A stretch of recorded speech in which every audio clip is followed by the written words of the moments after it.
All right. Hello, everyone, and welcome to Elizabeth. And Elizabeth is going to tell us about ancestral clearing, Clearing. yes, and wounds from ancestors.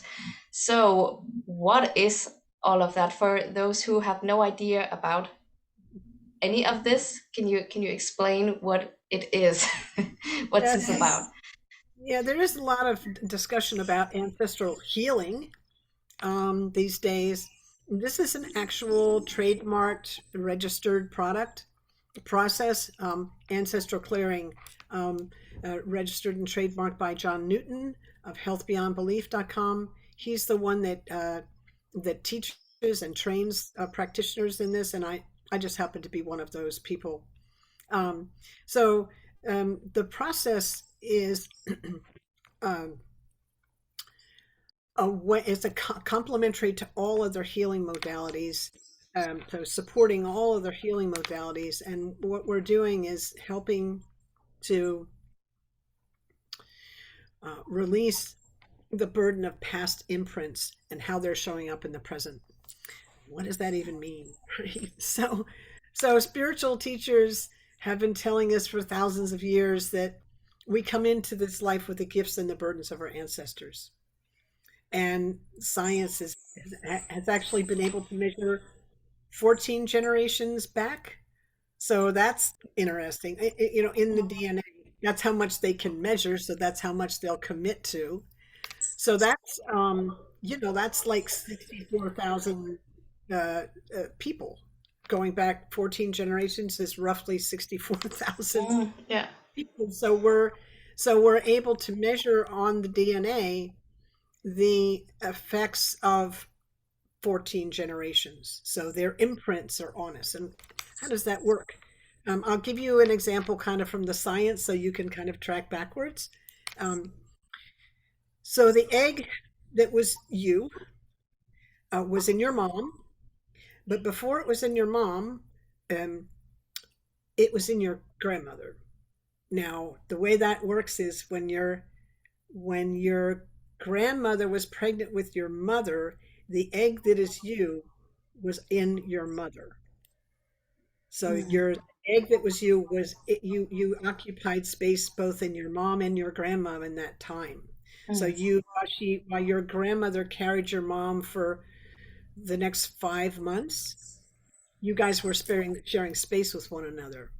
mm, And from a quantum uh, point of view, where um, kind of an energetic, looking at it from an energetic point of view, we experience energetically what our grandmothers did and our mothers, right?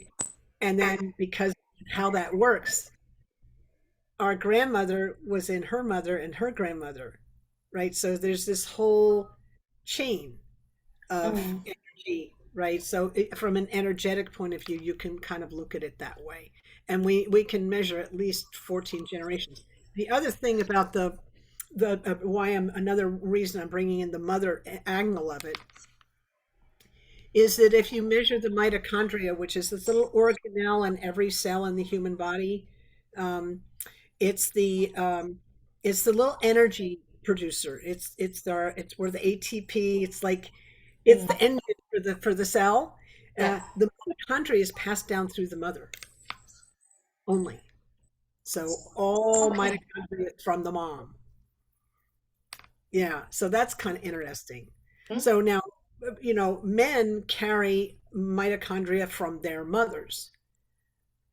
So it's not like we're excluding men. I'm just saying we get different kinds of information from our mothers than we do from our fathers. Mm. But I mean, I'm giving you the example of how science can trace that back through the mother line in two different ways. Another way that I can share with you how information's passed from one generation to another. Um, I know you're in Denmark, but in America we have this. This is an international audience, of course. In North America, we have a butterfly called the monarch butterfly, and it winters in down south, either in Mexico, Texas, or Florida. This is kind of in this line.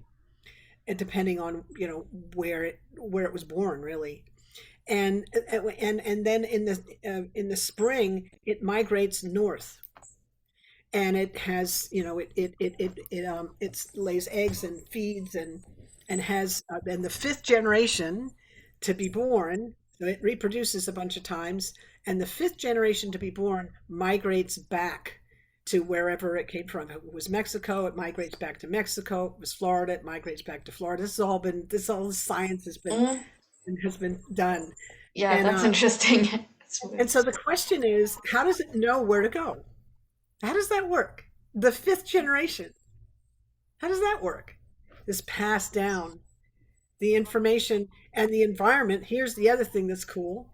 It's that when the environment is favorable to them migrating, that information turns on, and there it is. They have it.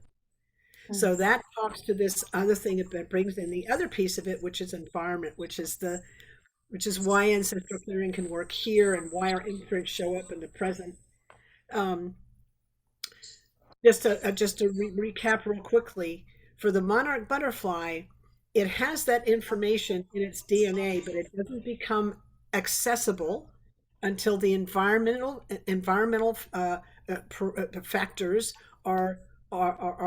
exert its influence on them, like the light and the temperature and that kind of stuff, mm, like how many hours the sun is up and stuff like that. Yeah. So so information's passed down through the generations, and whether it's active or not is depends kind of on what's happening in the environment. And so for instance, we have for instance, as I do this work every day on the planet somewhere with somebody, um, when the pandemic hit, it was really interesting to see how many people came to me, and the burden that was showing up for them was around long-term illness, Lyme's disease, um, um, pandemic stuff, um, just kind of long-term other kinds of viruses that were sticking around. But it all came up in that space. A lot of fear. We ended up doing a lot of clearing. We meaning I hold the space. Source energy. I bring in source energy. We ask for source energy to come in and help us on our behalf.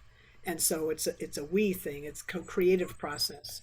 And and we ended up doing clearings for things like the plague, imprints that were showing up in the present that were left from the plague years back in the Middle Ages, mm, if that makes sense. So it wasn't just so we had this worldwide illness that showed up in 2020, and it brought up and the environment kind of brought into present awareness of imprints that were left from trauma that was experienced during the Middle Ages with the plague the last time. It mm, just isn't, if that makes sense. Yeah. mm.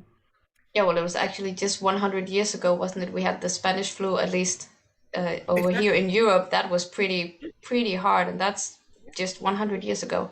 Yeah, we did too. Yeah, we had that here too. And then, more recently we had AIDS, right? And it was just there was a lot of it was very interesting, the things that people were coming to me with. Mostly it was fear, kind of what do I do now? Mm, And I'm overwhelmed. There was and it's so we're looking at what's showing up for them in their lineage, and the other piece of it is what's showing up in the collective in the present moment. What's mm, happening in the collective consciousness? And there was a lot of fear, and people were feeling it. mm. Yeah, So because collective consciousness is like what we're all thinking, what we're all feeling. Like 9/11, everybody, that was, yeah, something where you could all feel it. So that was kind of a collective. Um, hmm, sure, yeah. sure. So the ancestral clearing addresses imprints that are from the past that are affecting us in the Mm, present. And why is that important? Because we're all trying to heal. We're trying to mm, see clearly. And when we are able to release the burden of those imprints, we then can see clearly and we heal better. And I had lived experience of that when I first started in practice. Um, I was had chronic pain for 4 decades, and I went into a pain management program, and I have this science background, so I I didn't know anything about. I knew something about Sanskrit words as power words, and I knew that, but I didn't know really anything about English in terms of words being powerful. I knew something that there had been some research done on the power of prayer, and we ended up part of the about 80% of the So practices prayer is part of the healing process. it's part of the because we're actually asking you know creator consciousness God whatever you It's want to like call that. ordering food or something. Like you're sending out and We're uh, asking we're yeah, asking yeah, humbly. but it's kind of just to make it relatable because we're kind of we're ordering something and then we get it brought.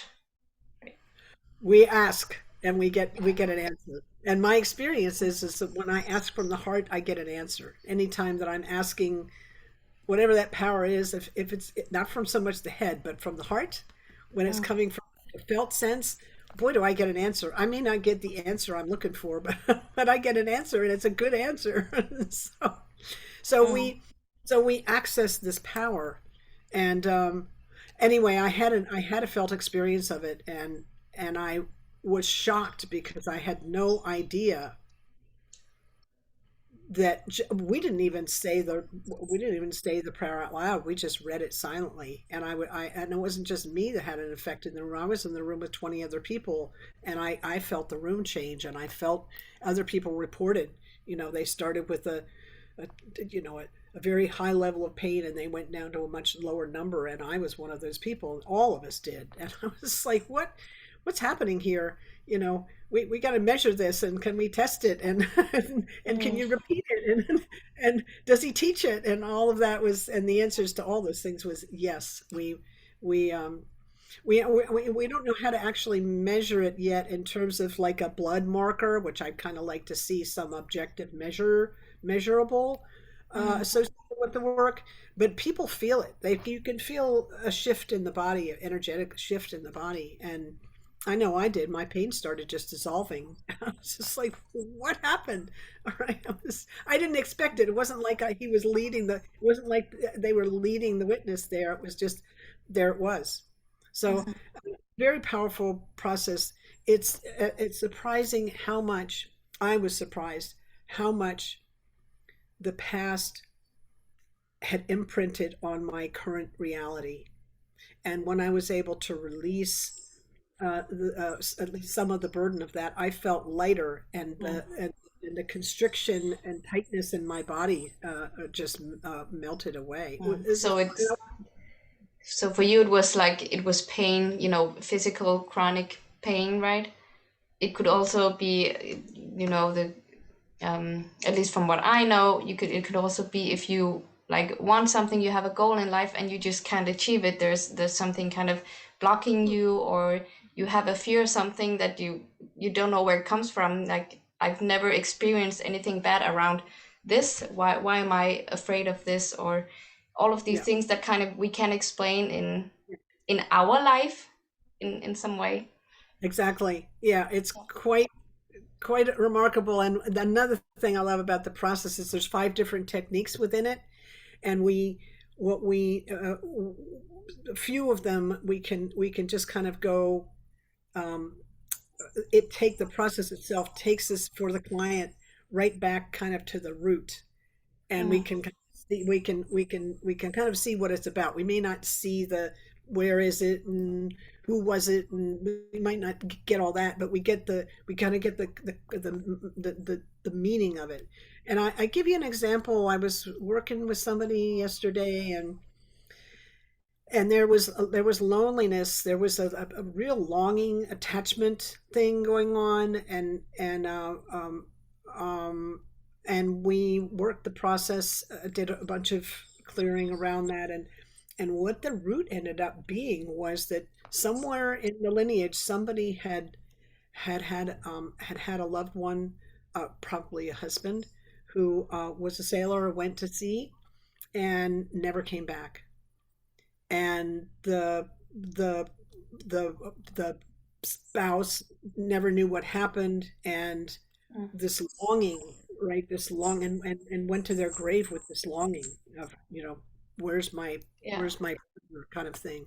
And who knows, what happened, with the children in that family, right? Mm. Is the way it kind of turned out that it was a woman, and she had children, and she was pregnant, and Okay, and then it just, like you said, it continues in the next generation and the next generation. If it's a strong, I guess it does it matter how strong this experience is, or is it could it be any kind of experience that is it everything that kind of goes through all of the generations as an Yeah, as I a would, I would, the way I look at it is the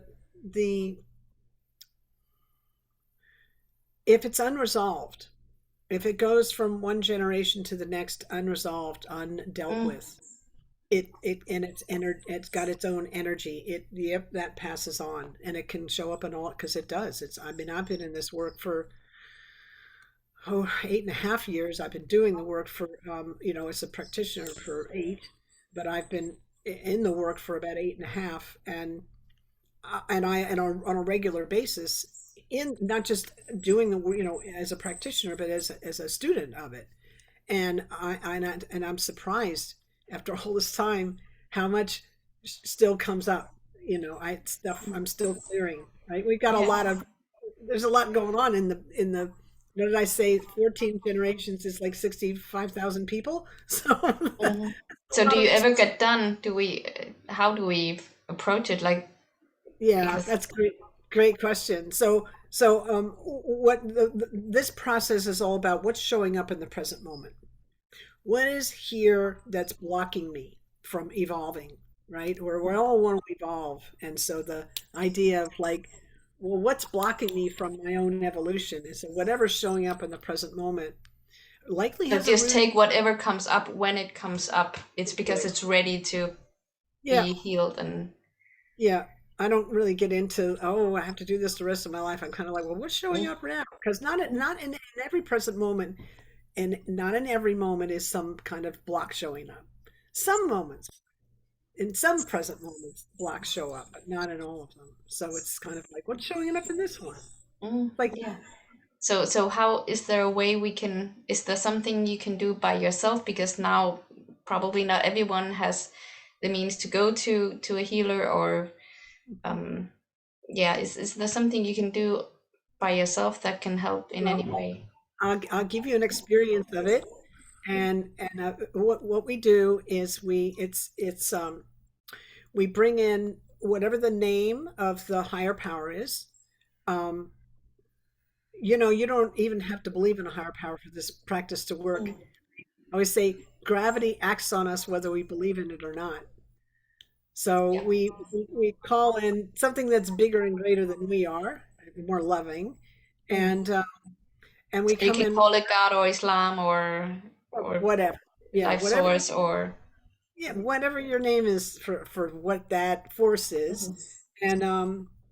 and then we ask with gratitude and humility, and then we ask for the forgiveness. In this case, when we ask for forgiveness, we're offering up the burden that we're carrying to this higher power to help us release it.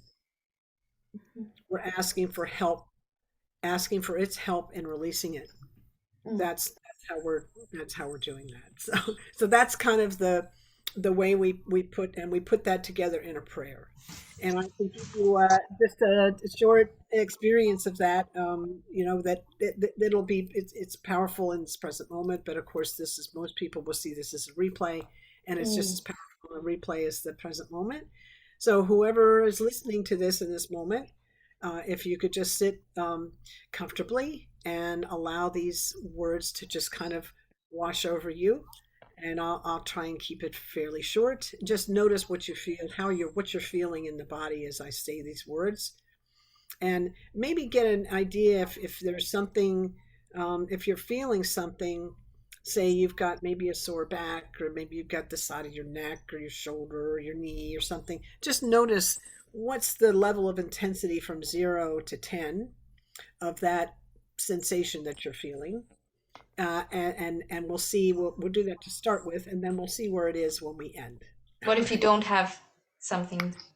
Yeah, You we'll just just, if you don't have anything, just notice where you are now, and we'll notice what yeah. happens if there's any change at all at the end. We're not looking for a change. We're just kind of staying present and noticing. That's all we're Mhm. doing. Okay. So, um, higher power, source of all that is, um, for everyone listening to this, wherever you are, and all of your ancestors through all space, all time, all dimensions, realms, lifetimes, and incarnations, for all hurts and wrongs ever done to them and to you in word, thought, word, or deed. Any hurts and wrongs you did to others, whether knowingly or unknowingly, and any hurts and wrongs you did to yourselves. Please help you all forgive each other, help you all forgive yourselves. Please and thank you. For any time anyone was abandoned, not supported, loved, and cherished the way they needed, times they weren't able to abandon others, weren't able to support others, love others the way they needed, and times they weren't able to love themselves, please help them all to forgive each other, help them all forgive themselves, please and thank you. For any time you didn't listen to your heart, anytime you said you felt rejected, um, dismissed, not honored, please help you all forgive each other, help you all forgive yourselves, please and thank you. One moment. For all empathic hurts and wrongs, times you took on others' unresolved burdens. At times as others did this to you, please help you all forgive each other, help you all forgive yourselves, please and thank you. For all weight, pain, burden, sin, death, debt, negativity of any kind, please help you all forgive each other, help you all forgive yourself, release one another and release yourselves. For all of it, no matter what it was, please and thank you. Please and thank you. Please and thank you. Now take a breath in and let it out and just notice how that feels. Big or small or different.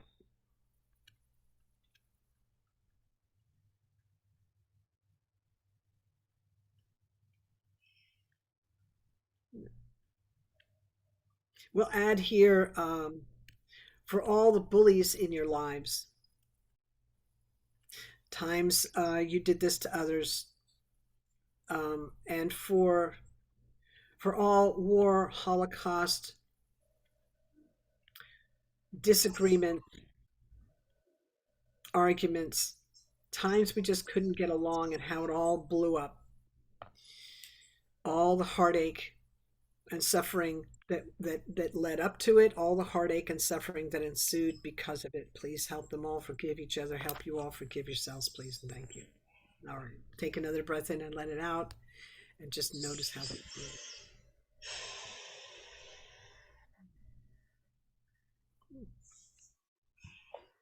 So that's just a little taste. I do 50-minute sessions and really zero in on kind of what's happening in each person's life. That was kind of a general one for the listening audience, Mm. but people will feel the effects of that. Mm. It's kind of Yeah, like for that taking. specific, uh, Mhm, when you have a session, it's more for your specific mhm, issue, mhm. challenge. But we all have the things that I brought in. We all have Mm. all. Yeah, yeah. So, Somewhere in the lineage we have that stuff.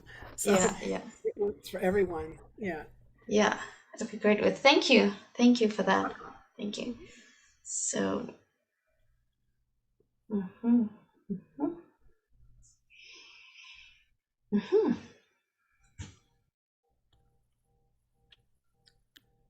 Yeah.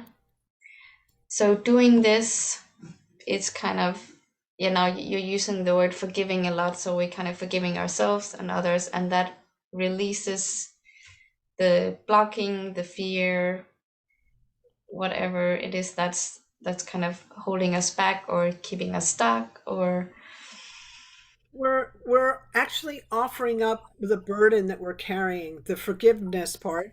We're actually offering that up to higher power to help us release, help us to aid us in releasing what we're carrying. and we're doing That that for all of yeah that's for right. our For past yourself, generations, for everyone that came before us. so Yep. we And don't carry it on to our that's children and their children, so they have to yeah. deal with the same shit that that we have to, Exactly. right? Yeah. And the other thing is that from a science point of view, when quantum physics came in and kind of, came onto the scene, we understood on a very fundamental basis that in the present moment we can access past, present, and future. So when we do that, that's why we can actually clear the past, Mm, because we're in the present moment doing this work. Remember, I said everybody stay present, just notice what you feel, stay right here, and the quantum field does the rest. The mm, creator of the quantum field and the word, it all takes care of itself. It's as close to magic as I can experience, and I don't yeah, use that word lightly, but because I can't explain it, it's like I a can't, miracle. yeah, and it is a miracle, and I can't give you, you know what's the mechanism in the brain and the body. I Mm-mm. can't I can't give you all that, because No. that's where my science brain goes. Well, but here's the thing. Science it can only discuss or comment on what it can observe, measure, and describe. But where does healing happen? It Mm. happens in the all that is, not just in the part that science recognizes. So this work works on all those levels, the epigenetic level, and it works in the unseen, the part that we can't. So that's the miracle part, because it's Mhm. the unseen, and I can't comment on it, because, other than to say it's Usually it magic. can't be explained. Yeah, it can't That's be why we explained. call it healing or yeah, a miracle of what I've heard, Yeah. because like you say, you can't say why, you don't know what's going on. You just know that something's happening and it's working. That's right. Yeah, and we also feel a lightness. We tend to feel a lightness with this work. You might feel a dissolving of a tight sensation or intense sensation, but you also we often feel just a lighter in the body. So is there And any like side effects, if we can call it that, if you experience maybe you get sick after listening to this or doing some healing, or maybe you get a headache or something? Is there can there be something like that? I don't. We don't really notice it that way. Whatever, but the work is we stay present with whatever is, and not attach, get worried or attach a story to it. We just stay present with whatever is. I often suggest that people drink water, plenty Mm. of water after a clearing, in the day that we're doing the work, because we're detoxing you on a spiritual level, but we're also you can't separate mind, body, and spirit. So what you're doing to one, you're doing to all, and the water Yeah. helps to clear out Everything the is layered in the body, like you said. It's carried on through the generation. It's carried on in the yeah, body. Yeah. yeah, So if you feel after maybe the next few days you experience something in the body or emotional, like you get really sad or really angry for some reason you don't know, you just stay with it and yeah. We don't often get kind of those kinds of comments. We normally okay. we feel lighter, Okay. and but occasionally something comes up, but Yeah, just yeah. the I know practice from is other like that. kinds of healings that, and when like you will also when you get a massage or something like that, things are happening in their body and you can experience this. Maybe you get tired or emotions coming up because they're kind of being cleansed out.